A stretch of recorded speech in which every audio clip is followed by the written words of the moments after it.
जम्मू छत्तीसगढ़ के खबर, किसिम किसिम के मनोरंजन कार्यक्रम और लाइव डिजिटल टीवी देखे बर हमार फेसबुक पेज न्यूज़ 36 लाइव ला फॉलो कराओ और लाइक कराओ। जय जोहार।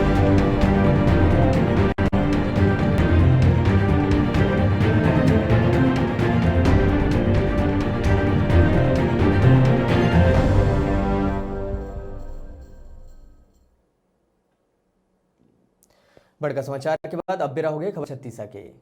राष्ट्रीय आविष्कार अभियान के तहत पामगढ़ ब्लॉक में कबाड़ ले जुगाड़ के कार्यशाला के आयोजन करे गए। ये आयोजन में ब्लॉक के 14 संकुल के शिक्षक मन भाग लेन, जिसमें शिक्षक मन के द्वारा बनाए गए मॉडल, खराब गेंद, स्पोक ले सौर मंडल, लकड़ी के टुकड़ा ले पवन चक्की आदि कबाड़ के सामान ले बनाए गए मॉडल के प्रदर्शनी हुई। संगे संग लइका मन पर सामान्य ज्ञान प्रतियोगिता के आयोजन करे गए। स्कूलों में इसकी उपलब्धता लगभग नगण्य सी हो गई थी। तो इस कार्यक्रम के ही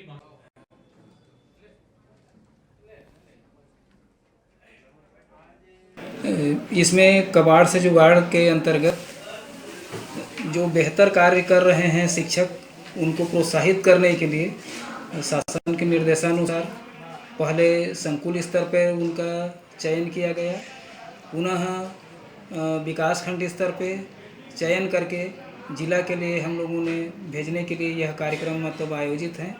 और इससे बच्चों का गुणात्मक विकास होगा और शिक्षक जो है बहुत उत्साहित हैं और इससे बहुत प्रेरित हो रहे हैं और बेहतर से बेहतर शालाओं में गुणवत्ता सुधार करने के लिए इसको उपयोगी बता रहे हैं।